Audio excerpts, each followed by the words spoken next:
So here we are, folks, all stuck at home well into the second week of the circuit breaker lockdown. I hope you're keeping well and healthy, and I hope our heroes on the front line are coping well despite the enormous strain they are all placed under.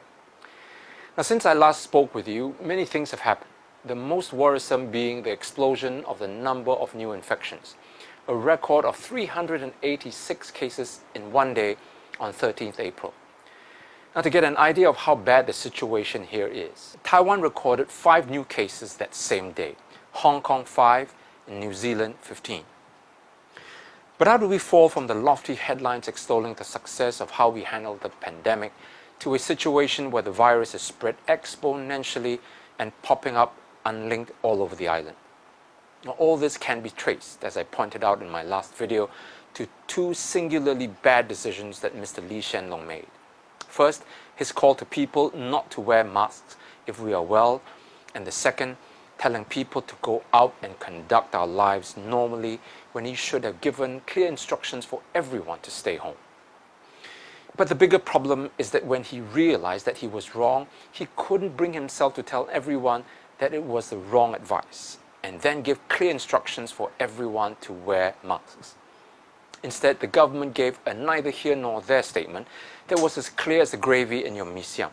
The government is no longer discouraging you from wearing masks. Now, even when ministers, including Mr. Lee himself, started wearing masks and announcing that as of 14th April, it was mandatory that everyone leaving the house wear a mask, the government was still insisting that it hadn't changed strategy in combating the virus, that it was proactive and always in control right from the start. Now, this is not nitpicking. There's a bigger and more serious point that needs to be made. It is this kind of attitude, the kind of attitude that cannot admit to wrong, the attitude of arrogance that comes with unchecked and unchallenged power that causes huge problems for this country. When you cannot admit to your mistakes, you cannot correct them. Let me give you an example. Mr. Lawrence Wong recently commented that if he had known that things could deteriorate so quickly in the foreign worker dormitories, he would have done things differently. And then he added, unfortunately, we do not have the luxury of the benefit of hindsight.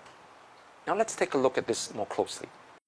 On February 6th, Mr. Wong and Minister Josephine Teo visited the Tuas View dormitory, one of the dorms now with several COVID-19 cases. And here's how the Straits Times reported the visit. Mr. Wong said there will also be tighter monitoring and enforcement of the leave of absence notice, which is required for all such workers, whether they are Singaporean residents or foreign work pass holders. If there was really tighter monitoring and enforcement, why did they also not ensure that steps were taken to prevent the situation from deteriorating?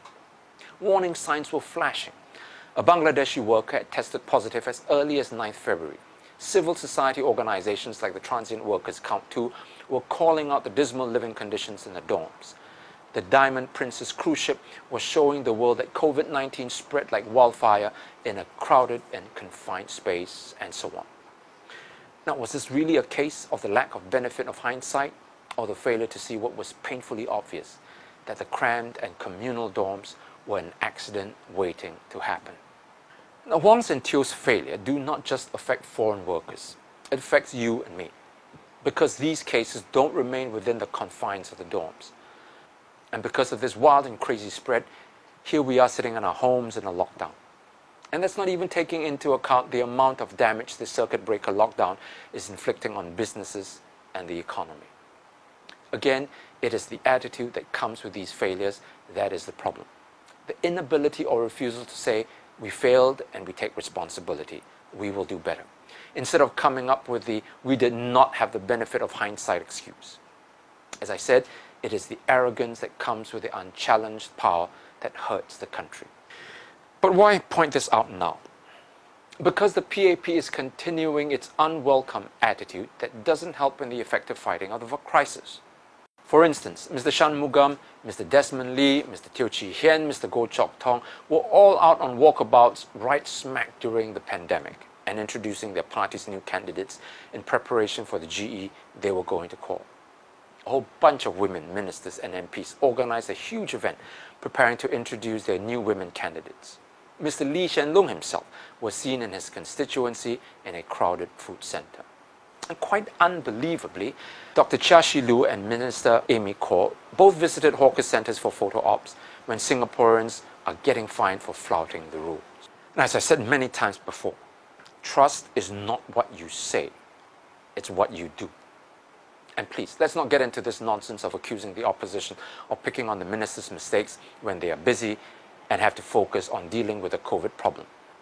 If the ministers are so focused on the problem, then how do they find the time to go on their walkabouts and doing photo ops? Now contrast this with what the SDP did.